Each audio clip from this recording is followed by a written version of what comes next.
Assalamualaikum warahmatullahi wabarakatuh. Perkenalkan, nama saya Arin Aulia Putri dari kelas L3 Kampus Indralaya Angkatan 2024. Pada kesempatan kali ini, saya akan mempresentasikan dan juga membacakan rencana karir saya apabila saya sudah lulus dari S1 Administrasi Publik. Rencana utama saya apabila saya sudah lulus dari S1 Administrasi Publik, saya akan mengikuti SIPSS atau Sekolah Inspektur Polisi Sumber Sarjana, yaitu jalur penerimaan khusus yang diselenggarakan oleh Kepolisian Negara Republik Indonesia atau Polri bagi lulusan perguruan tinggi baik sarjana, profesi maupun pasca sarjana dari jurusan-jurusan tertentu yang dibutuhkan institusi. Karir tujuan saya adalah menjadi perwira polisi melalui jalur SIPSS Polri. Formasi atau lowongan yang akan saya ikuti adalah formasi untuk S1 Administrasi Publik jikalau ada. Selanjutnya, instansi atau perusahaan ini adalah Polri atau Kepolisian Negara Republik Indonesia. Terdapat beberapa persyaratan untuk menjadi bagian dari SIPSS Polri. Syarat umumnya adalah yang pertama, warga negara Indonesia, sehat jasmani rohani, bebas narkoba dan juga berkelakuan baik yang dibuktikan dengan SKCK. Lalu setia kepada NKRI dan juga Pancasila, serta berwibawa dan juga tidak tercela. Selanjutnya adalah siap ditempatkan di seluruh Indonesia dan sesuai dengan bidang keahlian dan minimal berusia 18 tahun saat pelantikan. Lalu juga terdapat persyaratan khusus untuk S1 Administrasi Publik. Tentunya dari syarat pendidikan, harus S1 Administrasi Publik dari kampus yang terakreditasi minimal B atau sangat baik, memiliki IPK minimal 3, ijazahnya juga sudah dilegalisir oleh pejabat akademik. Selanjutnya adalah memiliki usia maksimal 26 tahun saat pembukaan pendidikan dan memiliki tinggi badan minimal yang untuk prianya itu 162 cm, untuk wanita 157 cm dengan berat badan proporsional. Selanjutnya adalah belum pernah menikah dan sanggup untuk tidak menikah selama pendidikan dan siap ikatan dinas selama 10 tahun. Untuk mencapai tujuan karir saya tersebut, saya juga sudah menganalisis SWOT diri saya.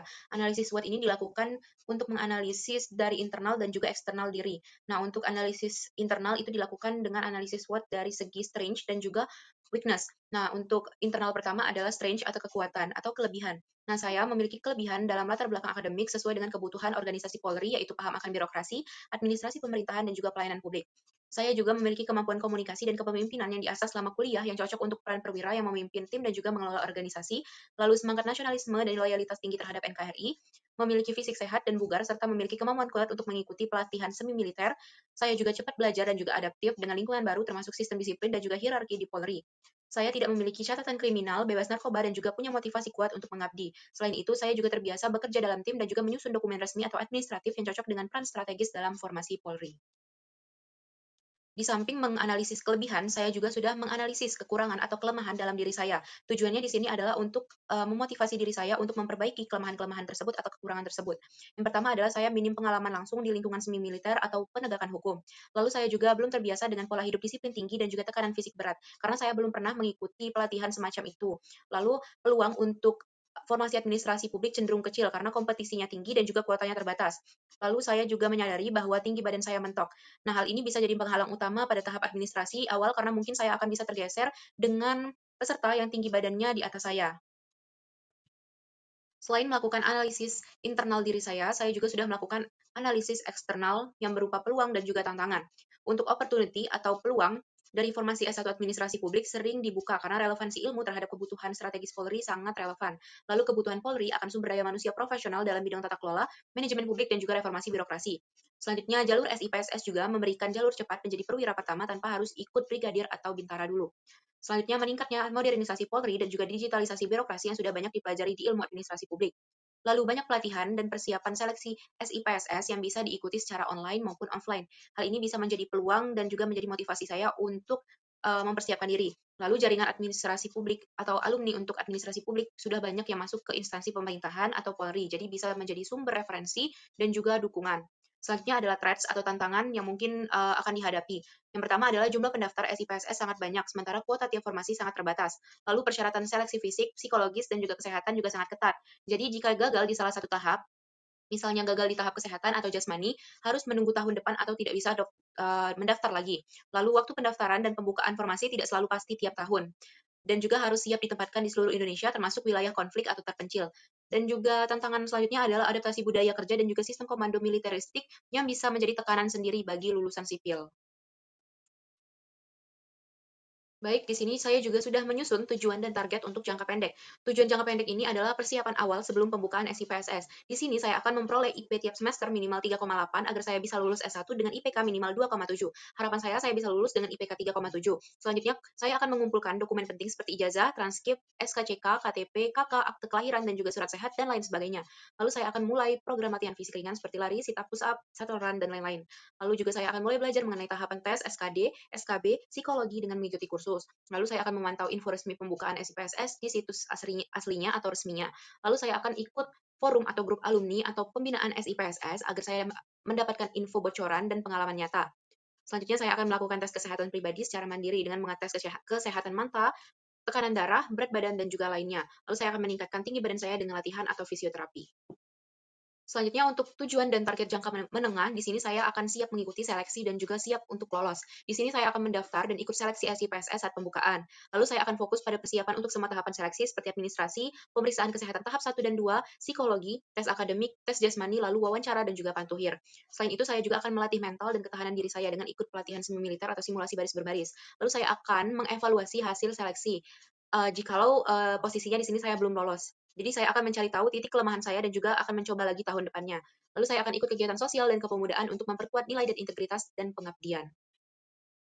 Untuk tujuan dan target jangka panjang, ini dilakukan apabila saya sudah meniti karir sebagai perwira Polri. Di sini saya akan lulus SIPSS dan dilantik sebagai Inspektur Polisi 2 atau IPDA. Lalu saya akan ditempatkan di unit atau divisi sesuai latar belakang saya, yaitu administrasi publik, meliputi perencanaan strategis, organisasi, dan tata laksana, pelayanan masyarakat, dan juga reformasi birokrasi internal Polri. Selanjutnya saya akan mengikuti pendidikan lanjutan seperti Sespim atau Sespimen untuk jenjang karir selanjutnya. Lalu saya akan menjadi pemimpin yang profesional, humanis, dan berintegritas dalam institusi Polri. Dan saya juga akan berkontribusi dalam perubahan organisasi Polri ke arah yang lebih transparan dan juga modern. Lalu untuk alternatif career plans, saya juga sudah menyiapkan dua institusi atau perusahaan. Yang pertama adalah BUMN, yaitu PT Batubara Tanjung Inim atau PTBA. Lalu saya sudah menyiapkan persiapan untuk PNS Kemenku. Alternatif karir pertama yang akan saya jalani apabila lulus dari S1 Administrasi Publik dan saya tidak lolos di SIPSS, saya akan mengikuti tes BUMN dengan perusahaannya itu adalah PTBA atau PT Bukit Asam Tbk. Anggota holding BUMN Pertambangan Main ID. Di sini saya akan menempatkan diri sebagai staf administrasi umum dengan mengelola dokumen, surat menyurat, arsip, jadwal kegiatan, serta koordinasi administratif antar unit. Lalu saya juga bisa menjadi analisis SDM. Di sini saya akan menganalisis kebutuhan pegawai, menyusun pelatihan, rekrutmen, penilaian kinerja, dan juga pengembangan karyawan. Lalu adalah analisis CSR, yang dimana merancang dan menjalankan program sosial perusahaan, membangun hubungan dengan masyarakat, serta menyusun laporan CSR. Lalu analisis tata kelola dan kepatuhan, dengan menjamin kepatuhan pada regulasi, penerapan prinsip CGC dan melakukan audit internal dan monitoring etika perusahaan. Selain itu, di sini saya juga bisa menempati posisi sekretariat perusahaan atau humas, lalu HRD dan juga CSR, manajemen umum, corporate secretary, dan lainnya. Relevansi dengan prodi karena keahlian dalam bidang kebijakan publik, pengelolaan sumber daya manusia, sistem birokrasi, dan pelayanan publik sesuai dengan kebutuhan divisi-divisi administratif di BUMN tersebut. Selanjutnya, terdapat beberapa persyaratan untuk mengikuti alternatif plan saya ini atau seleksi BUMN PTBA ini. Persyaratan umumnya adalah warga negara Indonesia, memiliki usia maksimal tergantung level formasinya, biasanya D3 atau S1 maksimalnya 27 tahun, beberapa posisinya itu di 25 tahun. Lalu untuk S2 itu maksimal di 30 tahun. Memiliki IPK minimal 2,75 dengan skala 4, lulus dari perguruan tinggi terakreditasi, bersedia ditempatkan di seluruh wilayah kerja PTBA, sehat jasmani rohani, tidak pernah terlibat kasus hukum atau pidana, dan tidak memiliki hubungan keluarga inti, ayah, ibu, anak, saudara kandung dengan karyawan aktifnya. Lalu untuk syarat administratifnya, yang pertama adalah ijazah dan transkrip aslinya yang sudah dilegalisir, lalu KTP dan KK, akte kelahiran, pas foto dengan latar merah, sertifikat pendukung jika ada seperti komputer, TOEFL, organisasi, dan lain-lain. Lalu ada surat keterangan sehat dari rumah sakit atau puskesmas dan juga surat pernyataan tidak terikat kerja atau tidak sedang kuliah. Nah, untuk membantu alternatif plan pertama saya tadi yaitu PTBA, saya juga sudah menganalisis SWOT diri saya. Yang pertama adalah strength atau kekuatan. Di sini saya memiliki kekuatan di pendidikan administrasi publik, di mana saya paham akan birokrasi, GCG, manajemen SDM, dan juga organisasi. Lalu saya juga memiliki komitmen tinggi dan juga nasionalisme yang kuat. Lalu saya siap ditempatkan di site tambang atau remote area karena memiliki mental dan loyalitasnya sudah terbangun. Lalu saya juga disiplin, tangguh, dan berorientasi pada pengabdian. Saya juga kuat dalam komunikasi dan kerjasama tim yang cocok dengan nilai akhlak, yaitu harmonis dan juga kolaboratif. Lalu saya juga punya mindset pelayanan publik dan juga kontribusi sosial di mana cocok untuk divisi CSR atau Humas PTBA. Lalu untuk itu saya juga sudah pelajari weakness atau kelemahan dari dalam diri saya yang bisa menjadi motivasi atau pengembangan nantinya. Yang pertama, saya belum punya pengalaman kerja langsung di BUMN atau corporate, lalu saya juga belum punya sertifikat pendukung seperti HRM, manajemen proyek, dan lain-lain. Untuk TOEFL saya sudah pernah dan alhamdulillah hasilnya sudah cukup. Lalu untuk tes TKD dan juga core value akhlak saya belum pernah mengikutinya sehingga perlu latihan intensif. Lalu saya juga kurang pengetahuan teknis di dunia pertambangan, oleh karena itu butuh belajar dasar-dasarnya. Sama seperti sebelumnya, saya juga sudah melakukan analisis eksternal diri saya. Di sini untuk opportunities atau peluang yang bisa saya ambil adalah PTBA itu aktif dalam merekrut fresh graduate melalui rekrutmen bersama BUMN. Lalu di sini PTBA memerlukan sumber daya manusia di divisi non-teknis untuk CSR, SDM, sekretaris korporat, dan juga lainnya. Lalu PTBA bagian dari Holding Main ID di mana peluang mobilitas karir antar BUMN tambang, lalu transisi energi dan juga green mining sehingga butuh SDM di bidang sosial, administrasi, dan juga manajemen. Lalu nilai akhlak BUMN juga diprioritaskan. Lalu untuk ancaman atau threats yang mungkin dialami adalah tingginya persaingan untuk posisi administrasi atau non-teknis. Lalu sebagian besar posisi diutamakan pelamar dengan pengalaman atau koneksi kuat. Lalu rekrutmen bisa berubah sistem, kadang by PT ataupun kadang lewat rekrutmen bersama BUMN. Lalu lokasi kerja di remote site atau biasanya itu di Tanjung Enim itu bisa jadi tantangan adaptasi lingkungan dan juga sosial. Lalu jangka waktu untuk menunggu proses seleksi rekrutmen bersama BUMN ini cukup lama, biasanya itu dilakukan berbulan-bulan. Lalu selanjutnya adalah tahapan atau target. Target saya adalah lolos rekrutmen bersama BUMN PT Bukit Asam. Di sini jangka pendeknya adalah persiapan dasar. Target saya adalah mengenali sistem, menyiapkan berkas, dan juga membulatkan tekad. Di sini saya akan mempelajari tahapan rekrutmen bersama BUMN, memahami profil PTBA, unit kerja, dan juga lokasi site, lalu mengenali nilai-nilai akhlak yang nilai-nilai BUMN, asli BUMN, lalu menyiapkan dokumen wajib seperti CV, ijazah, transkrip, dan juga yang lainnya, lalu memulai latihan soal TKD dasar. Lalu untuk jangka menengah, saya akan membangun kompetensi. Di sini saya akan mengumpulkan pengalaman dan juga skill. Di sini saya akan mengambil sertifikat pendukung seperti TOEFL, HR, Miss Office, dan juga yang lainnya. Lalu saya akan membuat surat lamaran dan juga CV sesuai gaya PTBA, lalu latihan soal akhlak BUMN, lalu latihan jawab pertanyaan tentang ceritakan akhlak yang pernah kamu lakukan, lalu memulai olahraga dengan rutin untuk menjaga stamina dan postur. Lalu untuk jangka panjang adalah simulasi dan finalisasi. Di sini saya akan mempersiapkan total untuk tes sungguhan. Dengan melakukan full simulasi TKD dan akhlak dengan ikut berbagai tryout, simulasi wawancara berbasis akhlak dan juga studi kasus PTBA, lalu latihan wawancara, membuat video perkenalan diri yang di mana 1 menit dan juga membranding diri dengan kuat. Lalu saya akan aktif mencari info rekrutmen via web atau grup alumni. Lalu saya akan melakukan pendaftaran dan juga pelaksanaan saat rekrutmen bersama BUMN dibuka, lalu mengevaluasi tiap tes dengan mencatat pengalaman dan juga membuat cadangan lain. Selanjutnya, untuk alternatif plan kedua adalah saya ingin meniti karir sebagai PNS atau ASN di instansi pemerintahan yaitu Kemenkeu RI. Formasi yang saya incar adalah analis anggaran, analis kebijakan publik, analis pengelolaan keuangan APBN. Di sini saya memilih ketiganya karena sangat relevan dengan kompetensi lulusan administrasi publik seperti penguasaan manajemen keuangan publik, perencanaan dan evaluasi kebijakan serta tata kelola anggaran negara. Selain itu, formasi Pranata Humas juga menjadi opsi karena mendukung peran komunikasi publik dalam meningkatkan transparansi dan juga akuntabilitas instansi pemerintah. Alasan saya memilih Kemenkeu karena Kementerian Keuangan merupakan instansi strategis yang berperan langsung dalam pengelolaan keuangan negara dan perumusan kebijakan fiskal. Nah, sebagai lulusan administrasi publik, saya melihat Kemenkeu sebagai tempat yang tepat untuk menerapkan ilmu perencanaan, penganggaran, dan juga evaluasi kebijakan publik secara nyata. Selain itu, budaya kerja yang profesional, berbasis integritas, dan juga jenjang karir yang jelas membuat Kemenkeu menjadi lingkungan ideal untuk berkembang dan juga berkontribusi bagi kemajuan negara. Selanjutnya juga terdapat persyaratan untuk menjadi ASN di Kemenkeu atau CPNS-nya. Yang pertama adalah syarat umumnya itu WNI usia maksimal 35 tahun, lulusan administrasi publik S1 yang terakreditasi B, minimal B, lalu ber-IPK minimal 3, tidak pernah dipidana atau diberhentikan tidak hormat, lalu sehat jasmani dan rohani, tidak terikat PNS, TNI, Polri, BUMN, dan bersedia ditempatkan di seluruh wilayah di Indonesia. Nah, untuk persyaratan selanjutnya adalah syarat seleksi. Tahapan seleksi CPNS meliputi seleksi administrasi, seleksi kompetensi dasar yaitu SKD, CAT, dengan tes TWK, wawasan kebangsaan, TU intelijensi umum, dan juga TKP atau tes karakteristik pribadi. Lalu selanjutnya adalah seleksi kompetensi bidang atau SKB yang tes substansi jabatan bisa dilakukan dengan CAT ataupun SI, lalu wawancara dan juga psikotes jika diperlukan dan juga ditentukan. Selanjutnya adalah pengumuman dan juga pemberkasan. Sama seperti sebelum-sebelumnya, saya juga melakukan analisis SWOT diri saya. Dari sisi internal, yaitu strength dan juga weakness. Untuk yang pertama adalah strength atau kekuatan. Di sini saya memiliki kelebihan dengan pendidikan yang relevan dengan formasi jabatan. Jabatannya itu biasanya dari analis anggaran atau kebijakan untuk posisi administrasi publik atau untuk formasinya administrasi publik. Lalu saya juga teliti dan sistematis dalam mengolah data. Lalu saya paham prinsip birokrasi modern dan pelayanan publik.